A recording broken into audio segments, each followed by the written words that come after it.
ख्रिस्त में मेरे प्यारे भाई बहनों, माता पिताओं एवं नन्हे मुन्ने बच्चों, एक दिन जब हम लोग हॉस्टल में थे उस समय कुछ लोगों ने ऐसे हम सबों से बातें कर रहे थे और कुछ डिस्कस कर रहे थे। उसमें कुछ लोगों ने बताया कि यदि हम कुछ अच्छे स्वप्न देखते हैं तो यदि उस स्वप्न में आप किसी के बारे में आप सोचते हैं या तो उसके बारे में आप स्वप्न देखते हैं, तो यदि आप नींद में ही या तो जिस तकिया को आप लेकर सो रहे हैं उस तकिया को यदि आप पलट कर सो जाए तो वह व्यक्ति जिसके बारे में आपने स्वप्न देखा वह व्यक्ति भी आपके बारे में स्वप्न देखने लगेगा।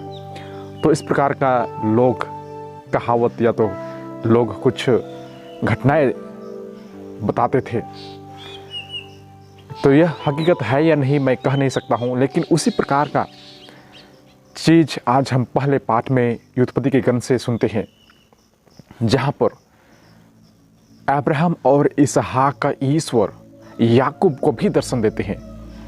और याकूब को इस प्रकार दर्शन देते हैं जब वे हरान प्रदेश से जा रहे थे और उसी रास्ते में लंबा रास्ता होने के चलते किसी तीर्थ स्थल पर वे रुक जाते हैं, क्योंकि अंधकार हो चुका था।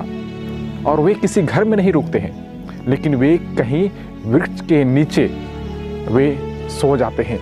और सोने के लिए उन्होंने वही किया, उन्होंने कुछ पत्थरों को जमा किया और वह तकिया बनाकर वहाँ पर लेट जाता है। और जब वह लेटता है वहाँ पर तो उन्हें स्वप्न दिखाई पड़ता है कि परमेश्वर, उन्हें स्वप्न में सब कुछ दिखाई देता है कि मैं अब्राहम और इसहाक का ईश्वर, मैं तुम्हें भी उसी प्रकार का संतति से मैं भर दूंगा और तुम्हारे ही संतान पूरब से पश्चिम तक, उत्तर से दक्षिण तक पूरे संसार में फैल जाएंगे और भर जाएंगे। इस प्रकार का स्वप्न उन्हें दिखाई पड़ता है। और वह स्वप्न से जब उठता है तब उन्हें महसूस होता है कि अरे बाप रे, परमेश्वर यहाँ पर भी निवास करता है, मुझे वह अनुभव मिल गया है। इसलिए उसका विश्वास बढ़ जाता है और वह कहता है कि प्रभु, यदि आप सच में हमारे साथ रहते हैं और हमारे जीवन में वह आशीर्वाद प्राप्त मुझे होगा तो जरूर मैं प्रभु परमेश्वर सर्वशक्तिमान आपको मैं मानूंगा और आपके नाम पर ही यहाँ पर एक मंदिर बनाऊंगा। और वैसे ही उन्होंने जिस पत्थर को तकिया बनाकर वह सो रहा था उस पत्थर को वहाँ पर वह गाड़ देता है। और गाड़ने के बाद वह उस पर तेल मलन करता है, तेल उड़ेलता है।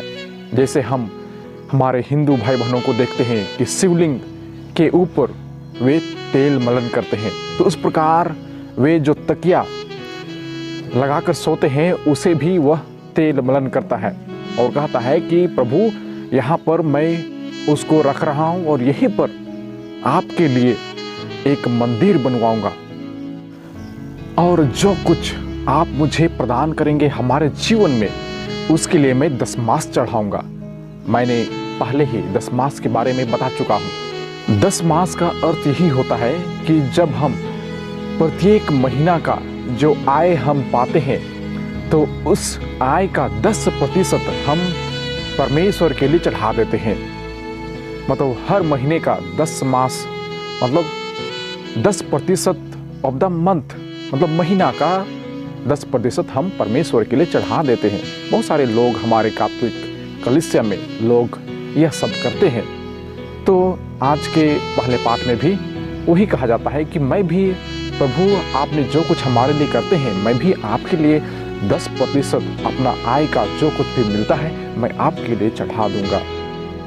और आज के सुसमाचार में भी हम लोग सुनते हैं, जिसे हमने पहले भी शायद 27 जून का जो सुसमाचार है उस समाचार में हमने वही चीज़ को आज भी सुनने जा रहे हैं और उसी पर हम डिस्कस करने जा रहे हैं। तो उसमें यही 2 चीज़ें बताई गई है कि कोई व्यक्ति, अर्थात मार्क के अध्याय 5 में हम लोगों ने सुना था कि जैरुस नाम का एक व्यक्ति आता है और कहता है कि प्रभु हमारी बेटी मरने पर है।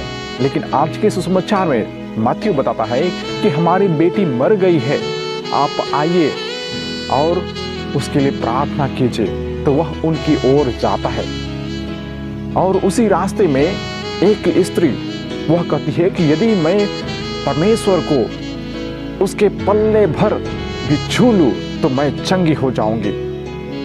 और वह उसी विश्वास के साथ वह छूती है और वह चंगा प्राप्त करती है।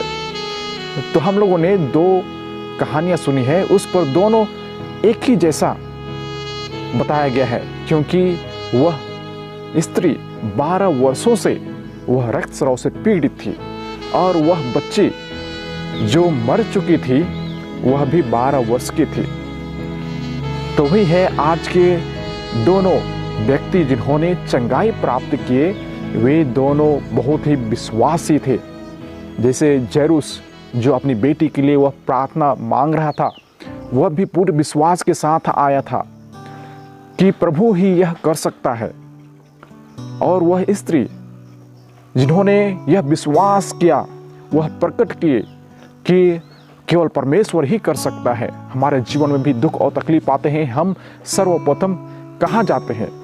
हम सबसे पहले वैद्य के पास जाते हैं। हम स्पेशलिस्ट मतलब जो हमें पूर्ण भरोसा दे सकता है, हम उसके पास जाते हैं। लेकिन जब हम थक जाते हैं इन सभी चीज़ों से, नहीं कर पाते हैं, तब हम अंत में हम परमेश्वर के पास आते हैं।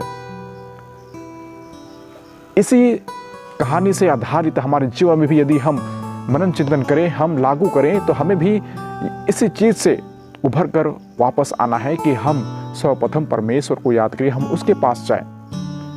तो आइए इन सभी चीज़ों को पहले पाठ से जो परमेश्वर ने उस व्यक्ति को दिखाई देता है और वह भी परमेश्वर के लिए सब कुछ देने को तैयार हो जाता है, तो उसी प्रकार हम भी अपने आप को परमेश्वर के लिए समर्पित कर दें और हम उन पर विश्वास एवं आस्था, दृढ़ भरोसा रखें, जिससे हमारे जीवन में सुख और शांति प्राप्त हो। आइए हम कुछ देर मौन रहें और परमेश्वर से प्रार्थना करें। पिता, पुत्र, पवित्र आत्मा के नाम पर, आमीन।